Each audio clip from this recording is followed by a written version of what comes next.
Hermanos y hermanas, les saludo de nuevo. Gracias por venir a la segunda sesión de hoy sobre este tema tan importante, los 7 sellos de Apocalipsis. Vamos a estudiar en esta sesión el tema titulado ¿Quiénes son los 24 ancianos? Se encuentra la lección en la página 47, aquellos que tienen el manual. Vuelvo a repetir otra vez y seguramente lo voy a repetir muchas veces más. Es de vital importancia que consigan un ejemplar del manual, porque van a poder seguir el material mucho mejor. Hay mucho material en el manual que no vamos a poder cubrir, y si ustedes pueden seguir la alineación en el manual, van a entender mucho mejor lo que estamos cubriendo. Así que es vital que tengan el manual. La lección que vamos a estudiar empieza en la página 47, pero comencemos con una oración.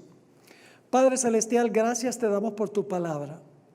Pedimos que ahora al abrirla, que no regrese a ti vacía, sino que haga el impacto que tú quieres que cause en nuestras vidas. No solo los que estamos reunidos aquí, sino también los que están viendo a través de Zoom TV y a través del Internet. Gracias, Señor, por escuchar nuestra oración.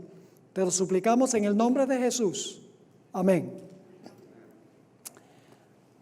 En años recientes, en la Iglesia Adventista se ha discutido mucho el tema sobre la identidad de los 24 ancianos.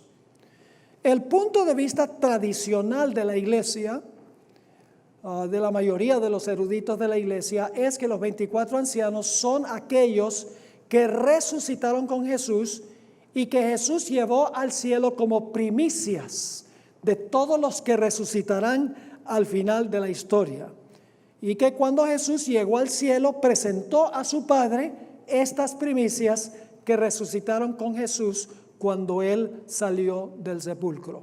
Esa es la posición que se ha adoptado tradicionalmente por la mayoría de los eruditos de la Iglesia. Nosotros queremos preguntarnos si esta perspectiva es bíblicamente correcta.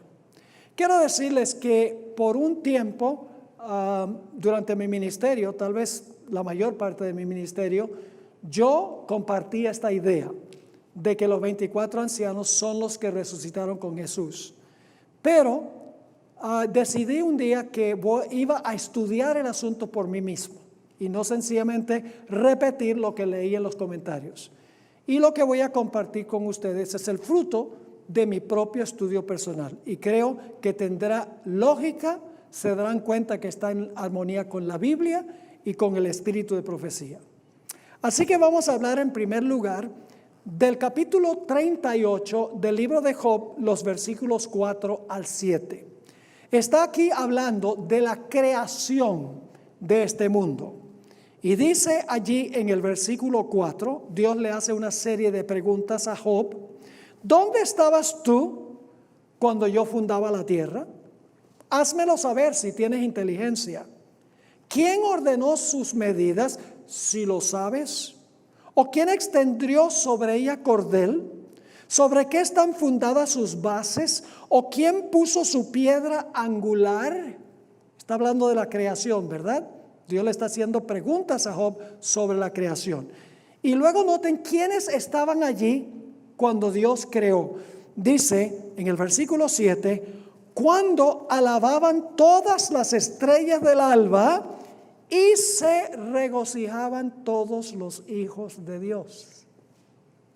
Yo pregunto, cuando Dios creó este mundo, ¿ya existían las estrellas del alba y los hijos de Dios? ¿Ya existían? Sí. Porque cuando Dios creó este mundo, dice claramente el texto aquí que las estrellas del alba alabaron y los hijos de Dios se regocijaron cuando Dios creó este mundo. Ya existían las estrellas del alba y los hijos de Dios.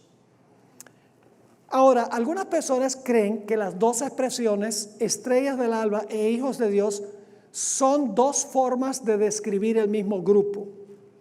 Yo personalmente creo que es así. Creo que estrellas del alba e hijos de Dios representa el mismo grupo. Dos formas de describir el mismo grupo. Ahora, ¿quiénes son las estrellas del alba? Apocalipsis 12, 3 y luego el versículo 9 nos explican claramente qué representan las estrellas del alba. Vamos a empezar en el versículo 3 de Apocalipsis 12. También apareció otra señal en el cielo. He aquí un gran dragón escarlata que tenía 7 cabezas y 10 cuernos, y en sus cabezas 7 diademas. Y su cola arrastraba la tercera parte de las estrellas del cielo y las arrojó sobre la tierra. ¿Quién es este dragón? Satanás. ¿Arrastró a cuántas de las estrellas del alba del cielo? A una tercera parte. ¿Quiénes eran esas estrellas? Vamos al versículo 9. Y fue lanzado fuera el gran dragón, la serpiente antigua, que se llama Diablo y Satanás, el cual engaña al mundo entero. Fue arrojado a la tierra y sus ángeles fueron arrojados con él. ¿Quiénes son las estrellas del cielo o las estrellas del alba? Representa a los ángeles.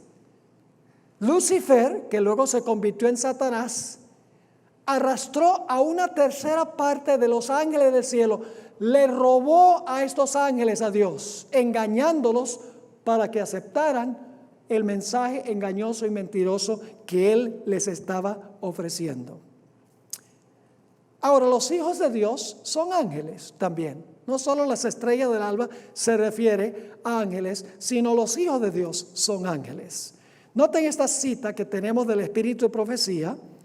En el Conflicto de los Siglos, página 510, la hermana White va a explicar quiénes son los hijos de Dios que se presentaron ante Jehová en el libro de Job.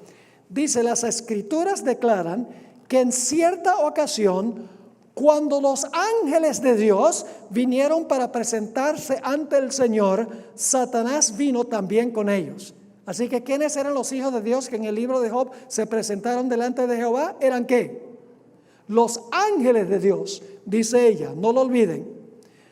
Y dice que no se presentó para postrarse ante el Rey Eterno, sino para mirar por sus propios y malévolos planes contra los justos. Con el mismo objeto está presente allí donde los hombres se reúnen para adorar a Dios.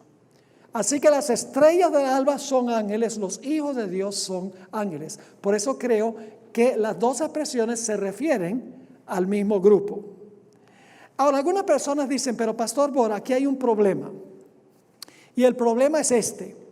En Génesis el capítulo 6 dice que los hijos de Dios se juntaron con las hijas de los hombres.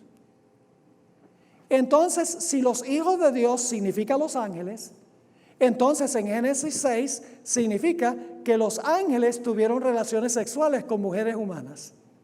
¿Están entendiendo el argumento que usa la gente?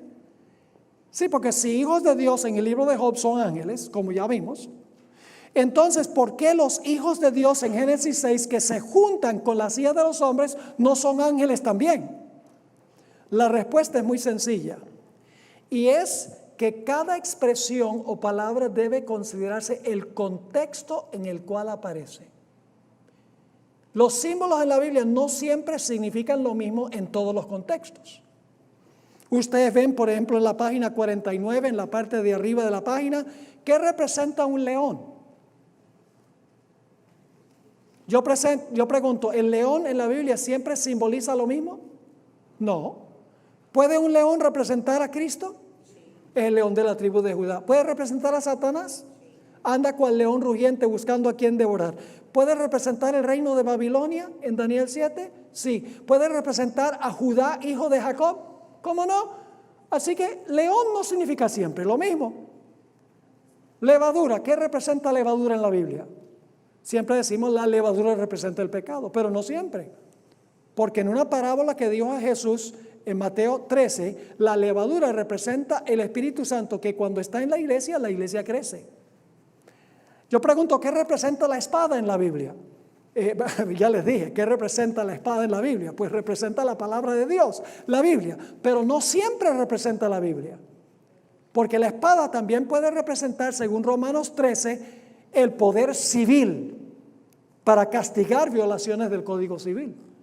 Es decir, en la Biblia los símbolos no siempre representan lo mismo. Nada más porque en Job los hijos de Dios son ángeles, no significa que en Génesis también fueron ángeles. Hay que tomar en cuenta el contexto.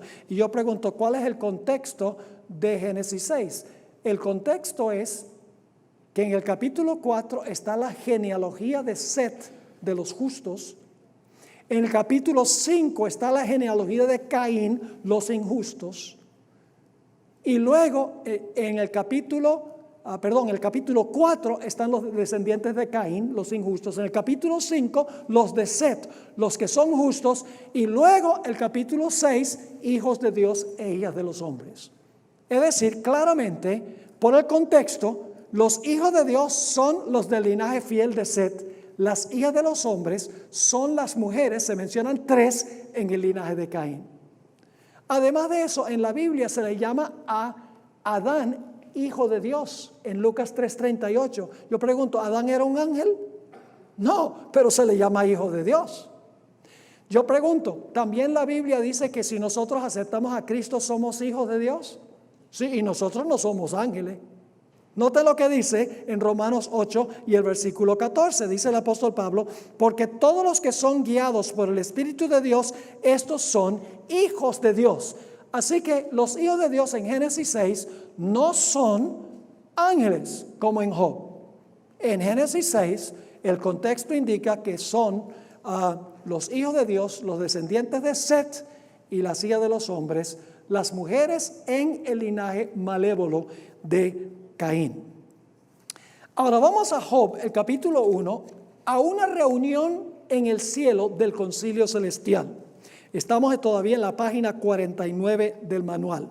Job 1, 6 y 7. Un día vinieron a presentarse delante de Jehová los hijos de Dios, que ya hemos identificado como ¿qué? ¿Quiénes son los hijos de Dios? Ángeles. No seres humanos, ángeles. Y noten lo que sigue diciendo. Entre los cuales vino también ¿quién? Satanás. Y dijo Jehová a Satanás, ¿de dónde vienes? Respondiendo Satanás a Jehová, dijo, de rodear la tierra y de andar por ella. Ahora, varios puntos que quiero recalcar de lo que acabamos de leer. En primer lugar, los hijos de Dios no moran siempre en la presencia de Jehová. Y ustedes dicen, ¿cómo sabemos que no están siempre en la presencia de Jehová? Porque la Biblia dice que vinieron a presentarse delante de Jehová. Lo cual significa que no siempre están allí. Vinieron de otro sitio. En segundo lugar, y esto está en la página 50, en segundo lugar, Satanás no viene solo con ellos, sino que viene ¿qué? Entre ellos. Es decir, Satanás reclama el derecho de pertenecer a ese grupo. ¿Por qué es que Satanás pretendía tener el derecho de pertenecer a ese grupo? Porque Satanás le había robado la posición ¿a quién? Al que Dios colocó como representante, a Adán. Eso lo vamos a ver en unos momentos. Como último punto de los versículos que acabamos de leer, quiero recalcar este punto. Cuando Dios le preguntó a Satanás, ¿de dónde vienes? Satanás dijo, vengo de rodear la tierra y de andar por ella. Es una expresión que significa vengo de supervisar o reinar sobre mi territorio. Ahora yo pregunto, si Satanás vino entre los hijos de Dios y vino de un planeta, ¿de dónde habrán venido los otros hijos de Dios? Lo más seguro es que también vinieron ¿de qué? También vinieron de otros planetas, porque Satanás vino entre ellos. Ahora hubo una segunda reunión del concilio celestial. Se encuentra en Job 2, 1 y 2. Vamos a leer esos versículos.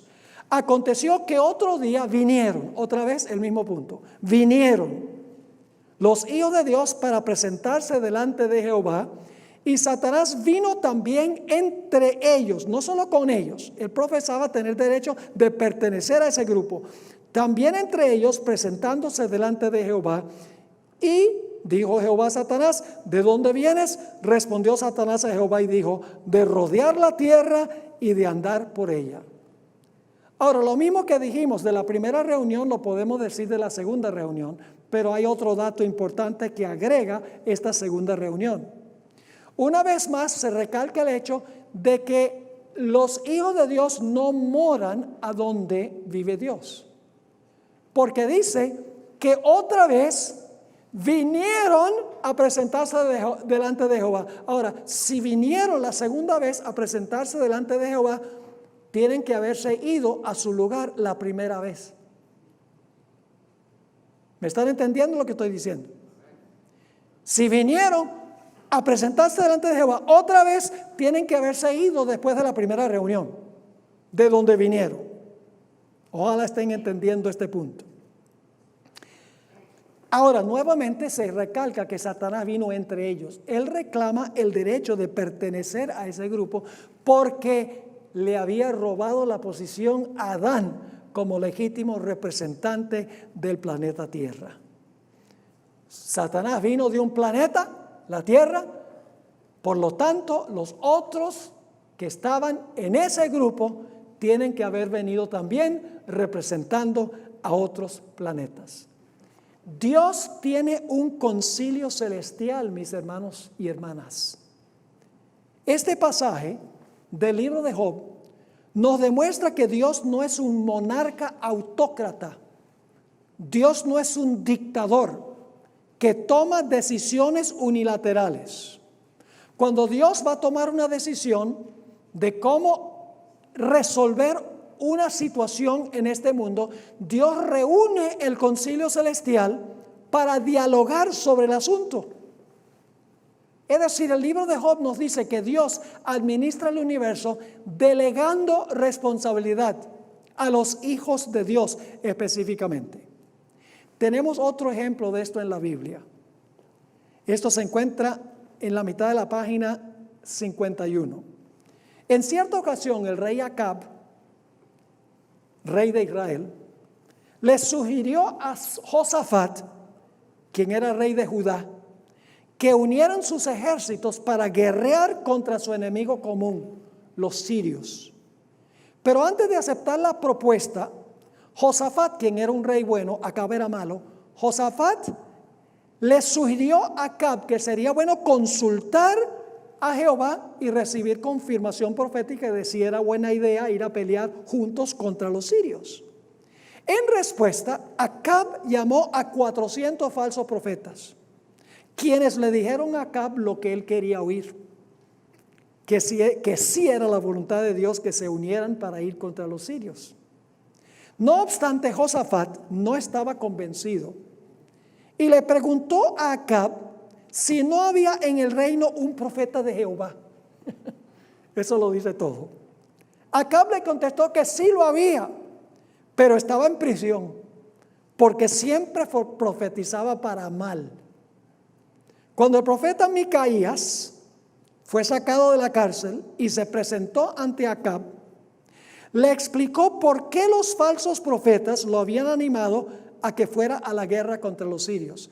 Saben que esa decisión de Acab de llamar a 400 profetas, y los profetas le dijeron a Acab que él debía ir a la guerra con Josafat, en realidad eso fue inspirado por un espíritu malo que hablaron a los falsos profetas para que profetizaran falsamente. ¿Y cómo sabemos eso? Noten lo que sigue diciendo aquí en 2 Crónicas 18 al 22. Entonces él, Micaías, el que estaba en la cárcel, el verdadero profeta, dijo: oíd pues palabra de Jehová. Yo he visto a Jehová sentado en su trono, y todo el ejército de los cielos estaba a su mano derecha y a su izquierda. Y Jehová preguntó: ¿quién inducirá a Acab, rey de Israel, para que suba y caiga en Ramot de Galat? Es decir, ¿quién aquí está dispuesto de ir a decirle a Acab que vaya a la guerra para que lo maten allá? Y uno decía sí y otro decía de otra manera. Nadie quería hacerlo, en otras palabras. Entonces salió un espíritu que se puso delante de Jehová y dijo, yo le induciré, es decir, yo le voy a inducir que él vaya a la guerra a Acab para que lo maten. Y Jehová le dijo, ¿de qué modo? Y él dijo, saldré y seré espíritu de mentira en la boca de todos sus profetas. ¿Están captando el cuadro? ¿Quién era ese espíritu que dijo, yo voy a poner mentira en la boca de los falsos profetas para que le digan que vaya a la guerra para que lo maten? ¿Quién era ese que estaba en el cielo? Satanás. Y Jehová le dijo, tú le inducirás y lo lograrás. Es decir, te doy permiso, dice Dios. Anda y hazlo así. Y ahora he aquí, Jehová ha puesto espíritu de mentira, porque en la Biblia lo que Dios permite se le atribuye a Dios, aunque Dios no lo hace directamente. Dice, he aquí, Jehová ha puesto espíritu de mentira en la boca de estos tus profetas, pues Jehová ha hablado mal contra ti. Este es otro ejemplo de que en el cielo se delibera sobre qué hacer en relación con esta tierra, como sucedió en el libro de Job. Ahora, el espíritu de profecía también nos explica que Dios tiene un concilio celestial a donde se decide cómo operar el universo, qué se va a hacer en ciertas circunstancias en los mundos. Por ejemplo, cuando Lucifer se llenó de envidia, esto está en la página 52, cuando Lucifer se llenó de envidia contra Jesús, Dios reunió el concilio celestial. Y dice la sierva del Señor en el libro Patriarcas y Profetas, página 14, reunidos en el concilio celestial, los ángeles rogaron a Lucifer que desistiese de su intento. Es decir, Dios tiene un concilio celestial. Cuando había que avisarles a Adán y Eva que Satanás había caído del cielo y que iba a venir al huerto para tentarlos, Dios reunió el concilio celestial para dialogar sobre cómo evitar que Satanás engañara a nuestros primeros padres. En el libro La Historia de la Redención dice, se decidió en el concilio celestial enviar ángeles para advertir a Adán que estaba en peligro por la presencia del enemigo. 2 ángeles se apresuraron a visitar a nuestros primeros padres. La santa pareja los recibió con inocente alegría, expresando su gratitud al Creador por haberlos rodeado con tal profusión de su bondad. ¿Están captando el cuadro? Dios tiene un concilio celestial y lo reúne en determinados momentos, y los hijos de Dios vienen a presentarse delante de Jehová representando a los diferentes mundos del universo para dialogar y deliberar sobre qué hacer en ciertas circunstancias. Ahora vamos a hablar un poco de lo que dice la hermana White de los 24 ancianos. Básicamente lo que vamos a ver es que la hermana White identificó a los 24 ancianos como los ángeles más excelsos en el cielo. Es decir, los 24 ancianos no son querubines, no son serafines y no son parte de la hueste angélica, son los más altos ángeles, y Dios ha colocado un ángel para representar cada mundo del universo. Y ellos vienen y se presentan ante Dios cuando se deliberan asuntos que tienen que ver con determinado planeta.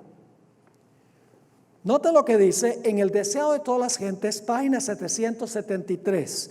Esto es la página 52 de su manual al pie de la página. Aquí la hermana White identifica quiénes son los 24 ancianos. Dice, los comandantes de las huestes angélicas, los hijos de Dios, los representantes de los mundos que nunca cayeron, están congregados. Ahí estaban para recibir a Jesús. El concilio celestial, delante del cual Lucifer había acusado a Dios y a su Hijo, los representantes de aquellos reinos sin pecado, sobre los cuales Satanás pensaba establecer su dominio, todos están allí para dar la bienvenida al Redentor. Otra ocasión cuando Dios reunió el concilio celestial, los representantes de los mundos, cuando se le iba a dar la bienvenida de regreso al cielo a Jesús. Es decir, la hermana White aquí claramente identifica a los 24 ancianos como los comandantes de las huestes angélicas, hijos de Dios, los representantes de los mundos. Ahora, algunas personas han afirmado que en esta cita la hermana White está hablando de 3 grupos. Que la hermana White está, que los comandantes de las huestes angélicas es un grupo, los hijos de Dios es otro grupo, y los representantes de los mundos que nunca cayeron es otro grupo. Dicen eso. Pero los que dicen esto es porque no han leído cuidadosamente el estilo literario de Elena G. de White. Era común para la hermana White usar 3 frases para describir la misma realidad. Déjenme darles 3 ejemplos nada más de muchos que tengo. Están aquí en el manual. En primer lugar, la hermana White está hablando de lo que significa el verdadero reavivamiento. Se encuentra en Servicio Cristiano, páginas 53 y 54. El reavivamiento significa una renovación de la vida espiritual, una vivificación de los poderes de la mente y del corazón, una resurrección de la muerte espiritual. Yo pregunto, ¿esas 3 frases son paralelas? Es lo mismo decir renovación de la vida espiritual, vivificación de los poderes de la mente y del corazón, resurrección de la muerte espiritual. Son 3 frases que significan lo mismo, dicho en diferentes palabras. Otro ejemplo, la hermana White está hablando aquí de cómo se van a unir los poderes de la tierra contra el pueblo de Dios al final de la historia. Y escribió lo siguiente: habrá un vínculo de unión universal, una gran armonía, una confederación de fuerzas de Satanás. 3 formas de decir lo mismo. Es decir, una unión universal es lo mismo que una gran armonía, es lo mismo que una confederación de las fuerzas de Satanás. No son 3 grupos, son 3 formas de recalcar el mismo grupo. Déjenme darles un tercer ejemplo. Aquí la hermana White está hablando de la vida que tiene Jesús. En Cristo está la vida original, no prestada, no derivada. Yo pregunto, ¿esas 3 frases significan lo mismo? Lógico. Así que cuando la hermana White habla de los comandantes de las huestes angélicas, los hijos de Dios, los representantes de los mundos que nunca cayeron, ella se está refiriendo al mismo grupo con 3 diferentes frases distintas. Ahora, quiero que noten al pie de la página 53, porque hay personas que dicen, pastor, entonces hay habitantes en otros mundos y cada uno de esos mundos tienen representantes. Sí. Déjenme darles nada más un ejemplo bíblico y luego quiero leerles una cita de Billy Graham, el más grande evangelista del siglo XX. Dice en Apocalipsis 12:12, eso es cuando Cristo ya ganó la victoria sobre Satanás, cuando Jesús va al cielo y están cantando los seres celestiales, dice, por lo cual alegraos cielos y los que moráis en ellos. ¿Cómo? Dice que, alegraos ¿qué? Cielos y los que moráis en ellos. Hay más que un cielo y hay habitantes en más que un lugar en el cielo. Déjeme leerle lo que dijo Billy Graham. Yo creo que hay vida en otros planetas. Nosotros habitamos en esta galaxia, la Vía Láctea. Y ahora se especula que hay millones y millones de galaxias y en cada una hay un trillón de estrellas, planetas y otros astros. No puedo creer que nuestro planeta sea el único que tenga seres vivientes. No lo dice un pastor adventista, lo dice el gran evangelista Billy Graham, en armonía con lo que leí de Apocalipsis 12 y el versículo 12. Ahora, yo mencioné que los 24 ancianos son angélicos, son los ángeles más fuertes. Y ustedes dicen, ¿dónde está la evidencia de eso? Bueno, vamos a notar un texto muy interesante. Apocalipsis, el capítulo 7. Apocalipsis, el capítulo 7. Cuando Juan... Esto en realidad el capítulo 4 y luego vamos al capítulo 7. El capítulo 4, recuerdan que Juan estaba sollozando y estaba llorando, ¿verdad? porque no se había hallado alguien digno de romper los sellos y abrir el libro. Y alguien lo animó cuando estaba llorando. ¿Quién lo animó? Dice en Apocalipsis el capítulo 5, escuchen bien, y uno de los ancianos me dijo, ¿quién estaba hablando con Juan? Uno de los ancianos. He aquí, no llores, he aquí el león de la tribu de Judá, la raíz de David, ha vencido para abrir el libro y desatar sus 7 sellos. Así que ¿quién fue el que animó a Juan? Uno de los ancianos. Ahora escuchen lo que escribió Elena White sobre esto mismo. Esto se encuentra también en una fuente que no está en español. Yo traduje esta cita, el manual tiene montones de citas que yo traduje que no están en español en ninguna parte. Manuscript Releases, tomo 12, páginas 296 y 297 dice, este pergamino, el libro que tiene en la mano derecha el que está en el trono, este pergamino estaba escrito por dentro y por fuera. Juan afirmó, escuchen, yo lloraba mucho porque no se había hallado a ninguno digno de abrir el libro ni de leerlo. La visión de Juan impactó sobremanera su mente.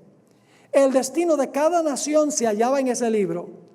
Juan se angustió por no hallarse un ser humano o angélico que pudiese leer las palabras o aún de mirar el libro. La agonía y el suspenso de su alma aumentaron hasta el punto que uno de los ángeles fuertes se compadeció de él y colocándole la mano encima le dijo con certeza, no llores. He aquí que el león de la tribu de Judá, la raíz de David, ha vencido para abrir el libro y desatar sus 7 sellos. ¿Captaron el punto? En Apocalipsis dice uno de los ancianos. La hermana White dice ¿qué cosa? Uno de los ángeles fuertes. Yo pregunto entonces, con solo esto, con solo este punto, ¿los 24 ancianos fueron los que resucitaron con Jesús? No pueden ser. Porque no son ángeles. Ahora, la conclusión, estamos en la página 55, la conclusión es ineludible. En el contexto bíblico, las palabras del versículo 5 las pronuncia uno de los 24 ancianos, pero Elena White identifica al anciano como uno de los ángeles fuertes. No es parte de la hueste angélica común y corriente. No es querubín y serafín, el anciano. No, es una clase aparte de la hueste angélica y los querubines y los serafines, los ángeles más fuertes.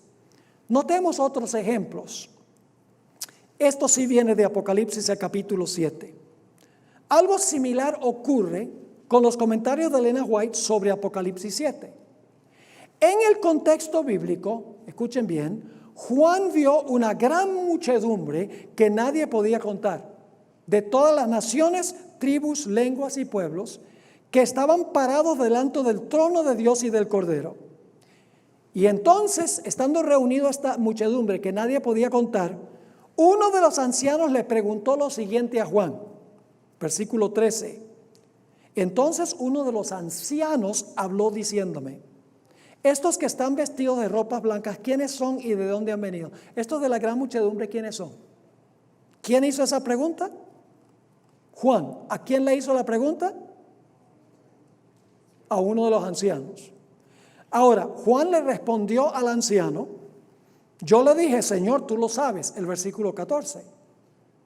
Y entonces el anciano le dice a Juan, en el versículo 14 también, estos son los que han salido de la gran tribulación y han lavado sus ropas y las han emblanquecido en la sangre del Cordero. ¿Están captando el cuadro? Es decir, Juan ve esta gran muchedumbre que nadie podía contar, de todas naciones, tribus, lenguas y pueblos. Uno de los ancianos le pregunta, ¿estos quiénes son? Y Juan dice, bueno, tú lo debes saber mejor que yo. Y entonces el anciano le dice a Juan, estos son los que salieron de la gran tribulación y han lavado sus ropas y las han emblanquecido en la sangre del Cordero.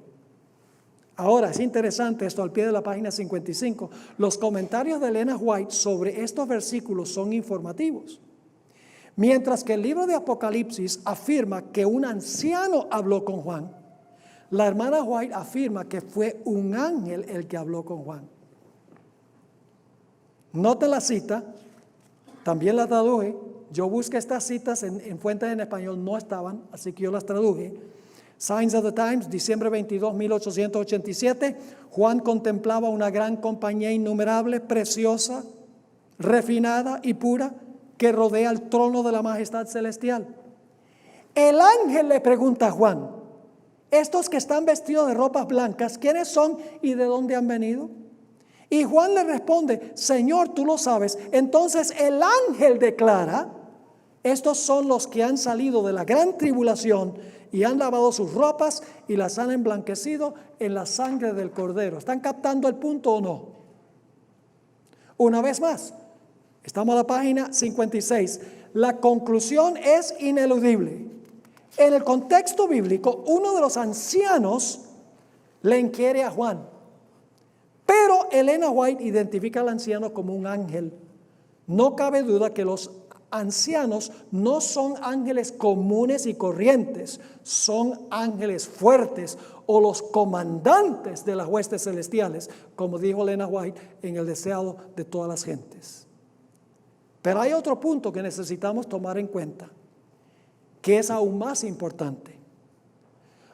Ahora escuchen esto es más importante. Los ancianos no forman parte de la gran muchedumbre que nadie podía contar, de toda nación, tribu, lengua y pueblo. ¿Están de acuerdo con eso? ¿Que el anciano no era parte de la gran muchedumbre? Sí, porque Juan le estaba preguntando en cuanto a la gran muchedumbre. Él no era parte de la gran muchedumbre. Ahora, ¿por qué es importante esto?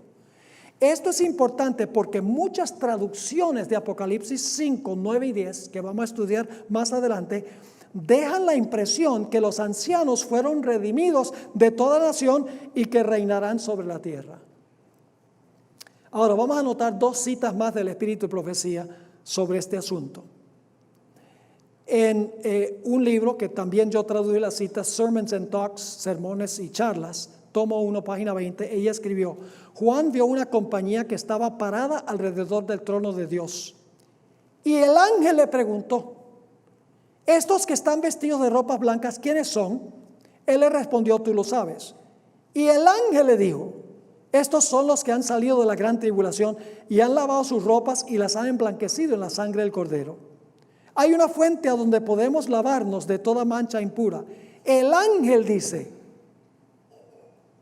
Así que ¿quién es el anciano que está hablando en el capítulo 7?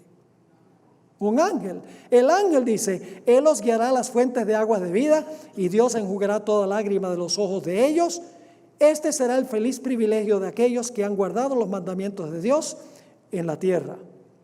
Una última cita que se encuentra en Signs of the Times, noviembre 22, 1905. Ella escribió: al ver Juan la multitud que se hallaba parada alrededor del trono de Dios, se oyó la pregunta: estos que están vestidos de ropas blancas, ¿quiénes son y de dónde han venido? El ángel respondió: estos son los que han salido de la gran tribulación y han lavado sus ropas y las han emblanquecido en la sangre del Cordero. ¿Está claro el punto? Los 24 ancianos son los que resucitaron con Jesús, seres humanos que resucitaron con Jesús y Jesús llevó al cielo para presentar como primicias. No, contradice el Espíritu y Profecía y el testimonio bíblico también. Ahora, algunos, cuando yo dije que los ángeles tienen una función intercesora para nosotros, se sorprendieron porque yo vi las expresiones de los rostros, que nunca había pensado de que los ángeles en realidad llevan nuestras oraciones y entonces Cristo las mezcla con el incienso y las presenta al Padre. Permítame leerles una interesante cita del Espíritu y Profecía en el libro Exaltado a Jesús, que es una matutina del Espíritu y Profecía.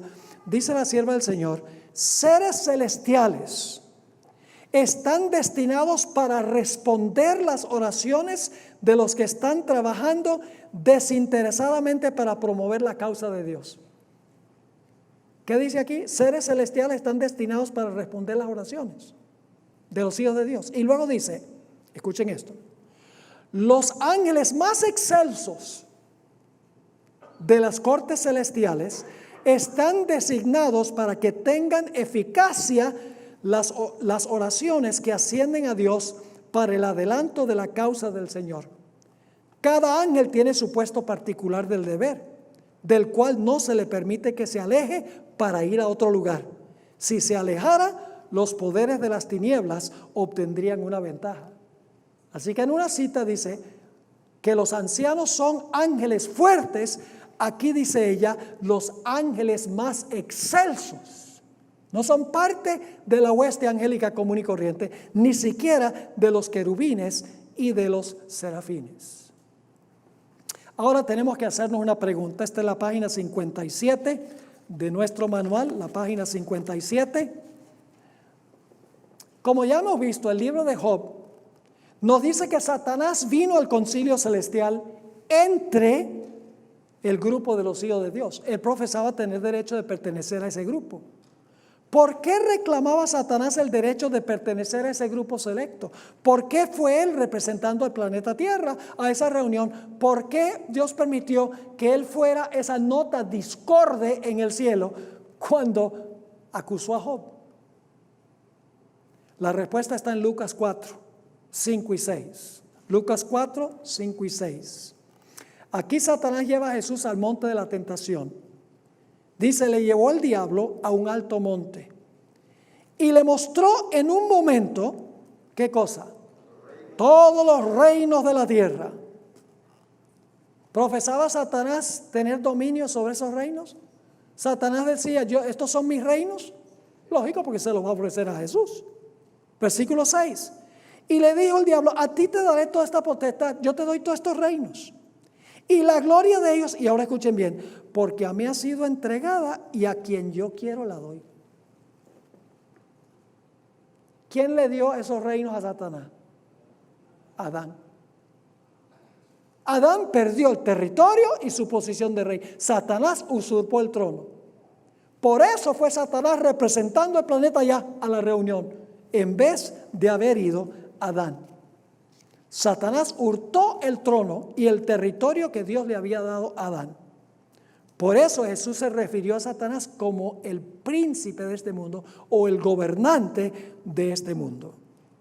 Pero ahora surge una pregunta muy importante que está al pie de la página 57.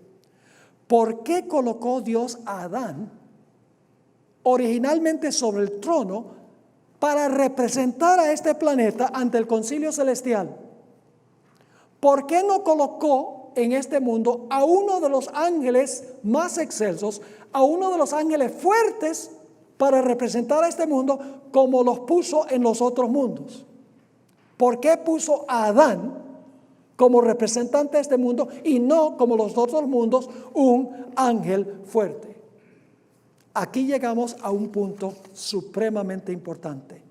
Estamos en la parte de arriba de la página 58. El plan de Dios para la raza humana era distinto que el plan que tenía para los otros mundos del universo. Mientras que los otros mundos tenían un ángel fuerte que los representaba ante el concilio celestial, Dios colocó a Adán para gobernar aquí. Elena White explicó que los seres humanos estaban en una categoría diferente y tenían un propósito especial que no tenía ningún otro mundo. Noten esta cita en la Review and Herald, febrero 11, 1902. Todo el cielo se interesó profunda y gozosamente en la creación del mundo y el hombre. Los seres humanos constituían una clase que nueva y distinta. Fueron hechos a imagen de Dios y era el propósito del Creador que poblaran la tierra. Habían de vivir en íntima comunión con el cielo, recibiendo poder de la fuente de todo poder, sostenidos por Dios. Habían de vivir vidas libres ¿de qué? Vidas libres de pecado. Ahora, Dios creó a Adán y Eva, un poco menor que los ángeles, según el Salmo 8 y el versículo 3 al 5, y les puso una prueba. Si pasaban la prueba, ellos y sus descendientes, escuchen bien, llenarían las vacantes que fueron dejadas en el cielo por Lucifer y sus ángeles. Este era el propósito de la procreación. ¿Saben por qué el diablo promueve el aborto? Interesante. Este era el propósito de la procreación. Consideremos la evidencia de esto. Elena White afirma con absoluta claridad que las vacantes que dejaron Lucifer y sus ángeles en el cielo serán llenadas por los redimidos del Señor. En La maravillosa gracia de Dios, página 344, una matutina, Elena White escribió: Dios creó al hombre para su propia gloria, para que después de haber pasado la prueba, la familia humana pudiera llegar a ser una con la familia celestial. Era el propósito de Dios repoblar el cielo con la familia humana. ¿Qué significa repoblar? Usted no puede repoblar algo que ya está plenamente poblado. Había que repoblar porque faltaba una tercera parte de los habitantes. Sigue diciendo, era el propósito de Dios repoblar el cielo con la familia humana. Si se manifestaban obedientes a cada palabra suya, Adán tenía que ser probado para ver si sería obediente como los ángeles leales o si sería desobedientes. En la historia de la redención, página 19, la hermana White escribió: el Padre consultó con el Hijo con respecto a la ejecución inmediata de su propósito de crear al hombre para que habitara en la tierra. Lo sometería a prueba para verificar su lealtad antes que lo pudiera considerar eternamente fuera de peligro. Es decir, tenía que pasar una prueba para estar seguro de que estaba fuera de peligro de caer. Dice, si soportaba la prueba a la cual Dios creía conveniente someterlo, con el tiempo llegaría a ser, ¿qué cosa? Igual a los ángeles. Tendría el favor de Dios, podía conversar con ellos y estos con él. Dios no creyó conveniente ponerlos fuera del alcance de la desobediencia. El plan era que el hombre fuera igual que los ángeles, aunque fue creado un poco menor de los ángeles. Si hubieran pasado la prueba, entonces hubieran sido igual que los ángeles, porque hubieran reemplazado los lugares de los ángeles que cayeron del cielo. Yo pregunto, ¿el plan de Dios cambió después que Adán y Eva pecaron? No. Noten esta cita en Profetas y Reyes, página 432. Satanás tiene un conocimiento exacto de los pecados que por sus tentaciones ha hecho cometer a los hijos de Dios, e insiste en sus acusaciones contra ellos.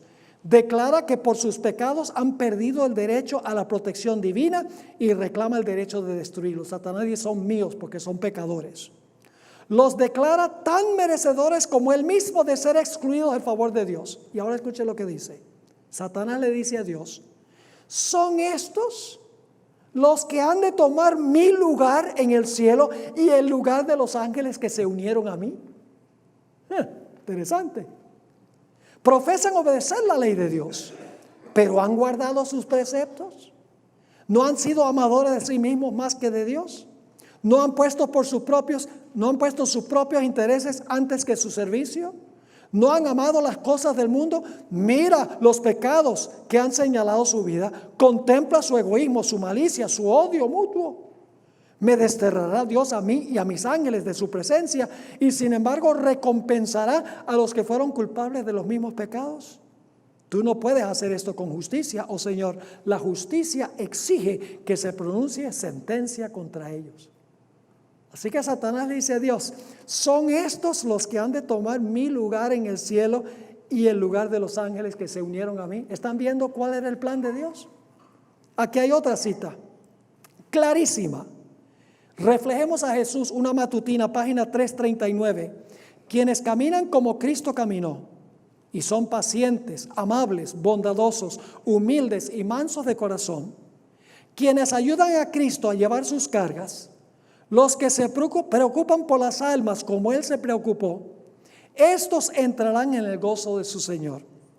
Estos son los que junto a Cristo verán las aflicciones de su alma y serán satisfechos. Ahora escuchen bien.